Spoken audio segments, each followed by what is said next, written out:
Keep pulling the power out a little bit. Don't be scared. Well, is this a little uncomfortable for you? Not uncomfortable. Yeah, that's good. That means we're doing it right. This is STOL training. I'm learning how to fly way slower than I ever have before. Dude, this is so slow. Good lord. And after a few approaches at 40 miles per hour, it started coming together. Like the first one, I was just hearing a stall horn and knowing my nose is up, and nothing about that felt right. It felt so right to me.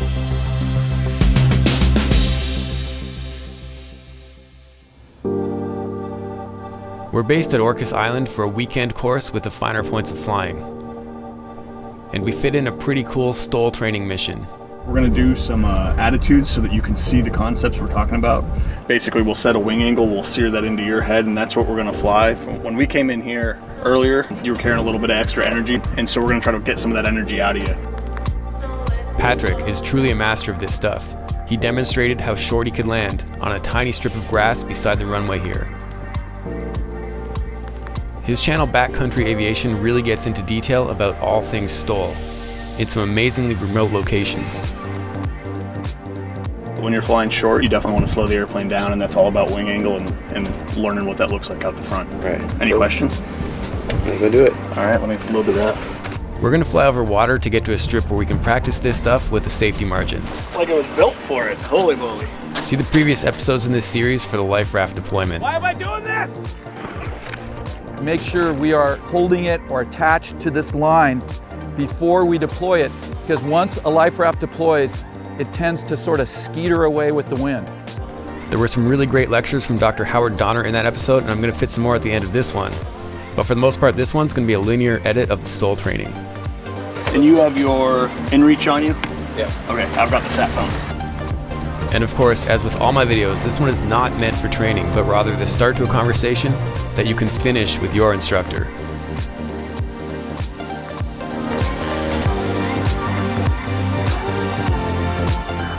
This is probably around 40 miles an hour, I'm guessing. Exactly there. Yeah. Yep. Patrick teaches flying angle of attack, which ultimately gives you more info than airspeed alone. So look outside, look at your wing. Okay, look at your nose. Yep. This is our descent profile. I don't know exactly how fast we're going down, but this is basically what we're going to be doing going into the field.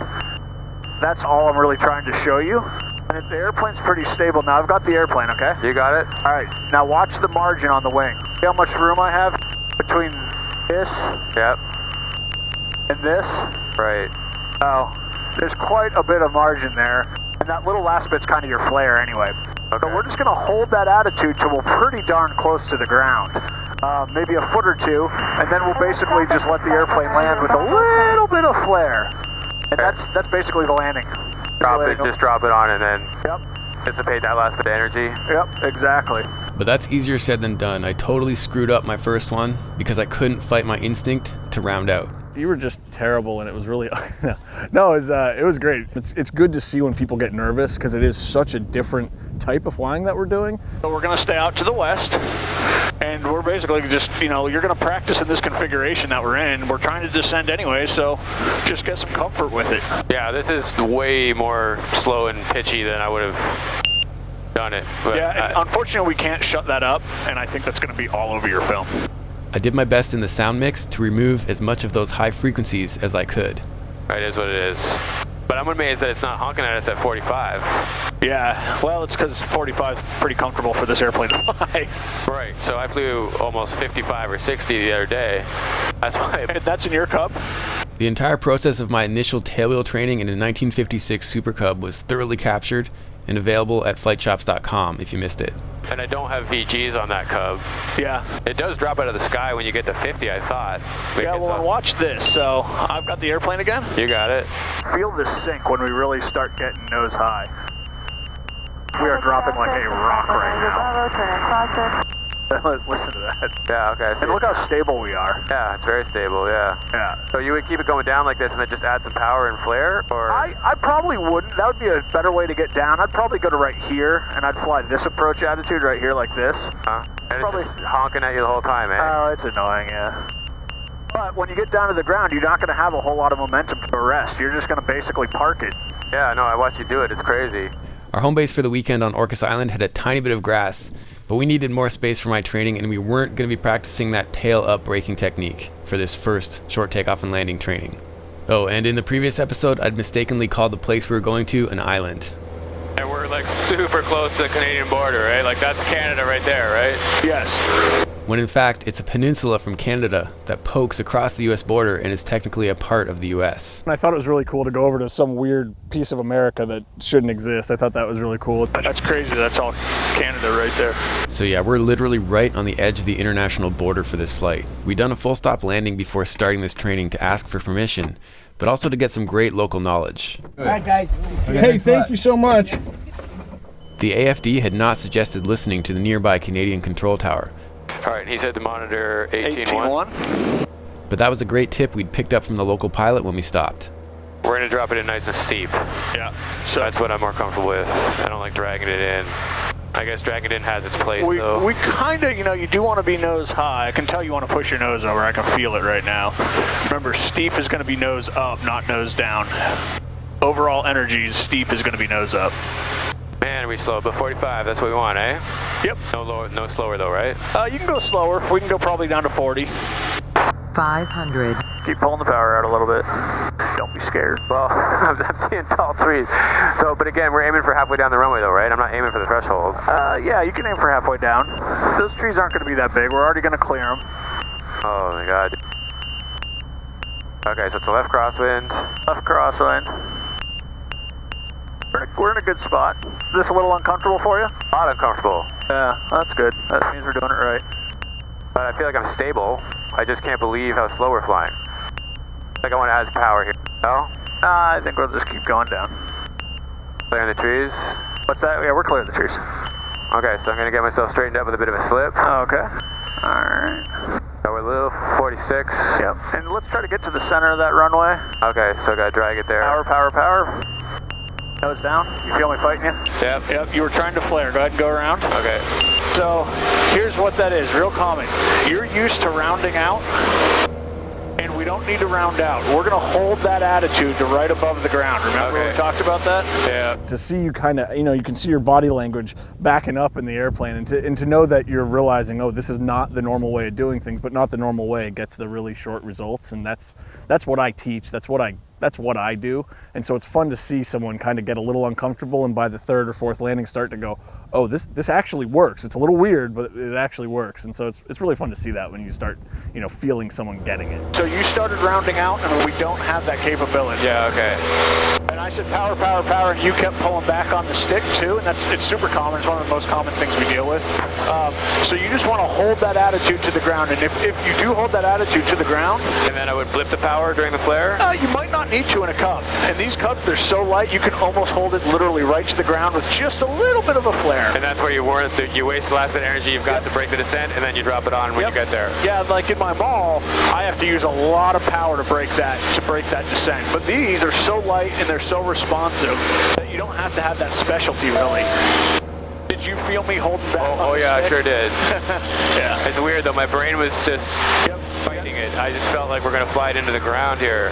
Well, we're trying to get to the ground. We just don't want to fly right all the way into it. So that's really satisfying for me, just to see that kind of in just a few landings too. It doesn't take too many once you get the sight picture and you realize you're not going to fall out of the sky. Once those two things kind of connect, then you can start making some headway. So it was a lot of fun. I'm so amused that this is Canada to the left, this is the United States to the right, and you have to go into Canada to get to this island. Yeah. Let's go ahead and pull the nose up, pull the power back. Nose up, power back. When was the last time someone told you to do that on a descent? It's weird. Yeah, you felt me trying to add some, and you're like, nope. Oh, it's so weird you're fighting me. I want to add some. Okay, just keep it out, eh? Yeah, we're trying to go down. Don't turn in yet. Don't turn in. Okay, we're at 42. Remember, we got plenty of mark. All right, now make a gentle turn to the right. Don't pull back on the stick at all. 500. Just let it come down. There you go. Now you know how stable that is? Yep. Going, but it's stable. Keep the nose up. Keep the nose up. If you drop that nose, the wing becomes more efficient and will shoot over our glide slope really fast. Got it. Welcome traffic, 182 jump plane, Hotel Whiskey. Be advised, we're about 5 minutes from... That was a gust, right? That wasn't That you? was a gust. That was not me. Just wanted to make sure it wasn't you. But in a case like that, do you nose down a bit to give yourself the energy to fight it? No. Or? I use a little power to fight it. Okay. Power's your friend. Okay, here we go. I am not going to round out. Okay. I'm going to just bring it down and then flare when I get there. Right above the ground. So You're dropping your nose a little bit. That's the trick, though. You don't want to bounce it. That's right. So we're aiming for the middle, so we're still on target. Still on target. Not rounding out. Not rounding out. But now you can round out. Oh, yeah. There you go. That's awesome. All right, we'll do a full stop. Just yeah, so we'll do a full stop. Yeah. Did that feel when we got down to the ground? Did it make sense at that point? Absolutely made sense. Yep. But it's not intuitive. It's not intuitive and it's not natural. I agree. But that's awesome, man. That was pretty damn short. Yeah, for no brakes and just letting it roll in a crosswind. That's probably 400 or 500 feet, and that wasn't aggressive by any stretch. No, that's right. I wasn't on the brakes or anything. This strip is a lot longer than what we need, and that's the whole point. We're looking at a safety margin here by aiming for the middle of the runway for touchdown. Now, if you wanted to go down steeper, what would you do? Slower. That's right. But I don't want to go slower than 42. You know what I'm saying? I feel like I need to add some power. I'm going to keep my pitch, but I just want to steepen it up because I'm not going to make the concrete at this profile, right? I would tend to agree with you, yep. That paved concrete taxiway going off to the right is our aim point, and we actually hit it perfectly on this one. Well, if you're going to extend your glide slope, push your nose over a little bit. Right, and fly a little better, got it. Yeah, and that makes the airplane a lot more efficient. All right. Left crosswind. And you're going to start to overshoot your glide slope if you don't. There you go. All right, I feel like this profile is pretty good. Just got to stabilize. Yeah. Am I coming down sooner than I want to? Nope, you're doing good. If anything, we might be high still.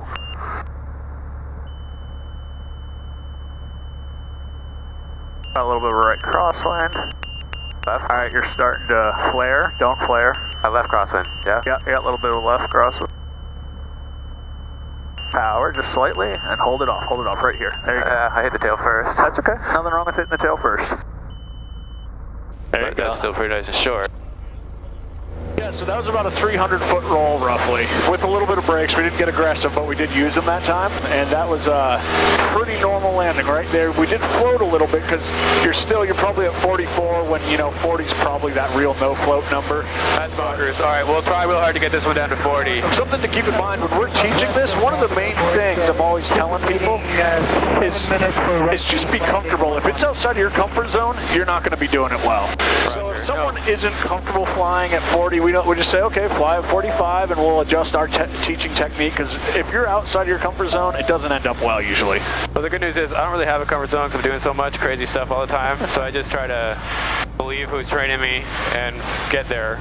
But I feel like I'm a lot more comfortable now than I was on the first one. Yep. Like the first one, I was just looking at trees and hearing a stall horn and knowing my nose is up, and nothing about that felt right. But it felt so right to me.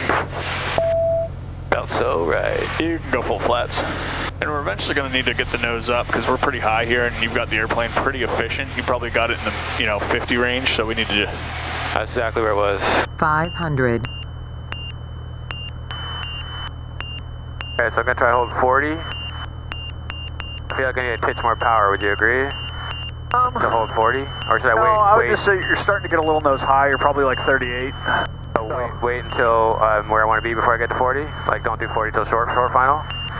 Well, I would just say don't do 38. I'd say go to 40 right now. I'd go to 40 and pull the power out is what I would do. Yeah, because we're 45 now. Yeah. Power all the way out? Yeah. Oh, weird. Anyway, yeah, we're good. Now we got that sync. That's what we're waiting for right there. Oh.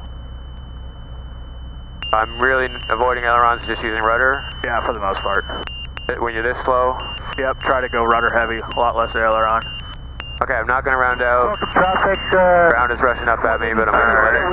A little bit of power. We got just to arrest it, yeah. And also, let's get to the runway center line here. Yep. All right. We're at 40. Flare. There you go. You don't have a lot of energy when you do that. Yeah, so I thought I got there, right? Yeah. I mean, it was still tail first, but anyway, we can take off from here, right? Yeah, we can take off from here. No problem. The one glitch to this whole thing was that we couldn't get our takeoffs as short as we expected. It is funny, you didn't realize how much that raft weighed, really. Even though I put it in there, I kind of forgot about it. And when I was telling you to expect a 2 potato count, it wasn't 2 potatoes, much closer to 3. And it felt kind of sluggish. And it wasn't until we got back here that I fully realized, oh yeah, there's a 60-pound raft in the aft of the airplane. It did affect how fast the plane performed, for sure. And if you're wondering what the heck that potato count thing is all about, the previous episode really covered that while Patrick was giving demo flights. All right. That's awesome. And I think we're going to have to go a little bit to the east just to stay out of Vancouver airspace. Man, I'm glad we have that raft. What a peace of mind. Yep. So you want to just talk about if we did go in the water, the ditch procedure, and how we handle the life raft extraction? Yeah, sure. What would we have done? So we went in the water, we did our best to slow it down, it may or may not have flipped. You've got a knife on you. You would try to get it out that side door for sure, but it's a little tight. I think what you'd end up doing is you'd cut the top open with that knife and just bring it out of the fabric. You know, Like just cut the fabric of the airplane. Yep. Generally, for flights over water beyond gliding distance, you'd want a personal flotation device in addition to a life raft. In this case, Patrick and I assumed we'd be able to get the life raft and deploy it quickly, but with the possibility of one of us being injured and just the shock of entering the cold water, things like swim failure become a real issue. Let's say you are flying your CarbonCub, let's say over Puget Sound. Let's say the water temperature is about 50 degrees. Sorry, Steve. Another cool thing that I forgot to mention in the last episode is that if you do need to deploy your life raft, WINSLOW says they'll replace it. This is their message about that. And since I'm cramming in some additional plugs here, I wanted to mention that we're giving away an A20 headset this month, and Steve-O and Knievo got to do his first tail wheel flight this weekend. I'll link his video in the description. Yeah, you did really well. I mean, those are some of the gustiest conditions I've flown in a long time. First time in a tail wheel. I helped him out a little bit on the landings, but by and large, they were his, just little inputs here and there. I was surprised at how much I didn't have to do. And here's some more context from Dr. Howard Donner's lecture about swim failure. But based on extrapolation, in 50-degree water, we probably have 3 hours on average before we die from hypothermia. It turns out that aviators going into the cold North Atlantic, when rescue groups would go out to rescue these aviators, they were indeed dead in 20 minutes or so. I used to live in Telluride, and people would call me when I was on the lift, chair 9, always, wind. And people would call me and they go, "Hey Howard, how you doing?" And I'd go, "I'm fine." And they go, "What's wrong with you?" And I go, "My jaw's frozen." And so I wasn't hypothermic, I felt good, but my jaw was not working. I became medical term dysarthric. I couldn't speak because my jaw wasn't working. So that is local neuromuscular cooling. If you're trying to swim, it's not gonna work. I don't know anybody that doesn't wear a life jacket in really cold water. It doesn't matter if you're the captain of the swim team, you need a life jacket in cold water because of swim failure. So you're gonna drown long before you die from hypothermia. So thanks again to sponsors and Patreon supporters for allowing us to make this content. There's a lot packed into this. And if you missed any of the back catalog stuff, please visit flightshops.com, and that's how you can also play the monthly contest. And as always, keep your flight chops sharp. Yeah, so that's a little uncomfortable, isn't it? Yeah, that takes some getting used to. It does. But the airplane still has authority. It's pretty amazing. Oh yeah, it does. I mean, there's enough authority to flare, and you know, that's when you think about it, that's exactly what airliners do. They come down with enough safe energy, and it's basically just enough to flare. That's it. And it really is basically the exact same thing as an airliner approach. Just it's a bit steeper because we don't have 2 engines, you know, for our safety. We've calculated it before. It's roughly a 10 to 15 degree glide slope depending on the airplane. 10 to 15 degree, wow.